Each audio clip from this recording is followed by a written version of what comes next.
Want to send invoices from QuickBooks that include important attachments like receipts, contracts, or work orders? In this video, I'll show you exactly how to add attachments when emailing invoices from QuickBooks, step by step. By the end, you'll know how to make your invoices more professional and informative in just a few clicks. So, let's get started. First, log into your QuickBooks Online account and open the Sales menu from the left-hand panel. Click on Invoices to see your list of invoices.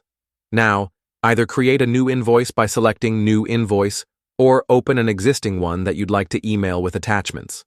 Once your invoice is open, scroll down to the bottom where you'll see an option that says Attachments.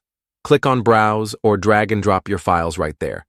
QuickBooks allows you to attach multiple files so you can add things like receipts, PDFs, or any relevant documents that support your invoice. After you've added your attachments, double-check your invoice details. Make sure the billing info, due date, and itemized charges are all correct. Next, click Save and Send. A preview email window will appear where you can see your message before sending. The attachments you added will automatically be included in the email to your client. You can even customize your email message here if needed. Finally, click Send and Close, and that's it.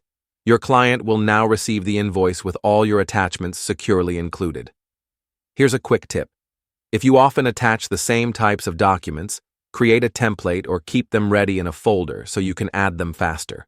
Also, make sure the total file size doesn't exceed QuickBooks attachment limit, which is usually around 25 megabytes. And that's how simple it is to add attachments when emailing invoices from QuickBooks. No more sending multiple emails or missing important documents. If you found this guide helpful, give this video a thumbs up and subscribe for more QuickBooks tips and tutorials. Thanks for watching, and I'll see you in the next one.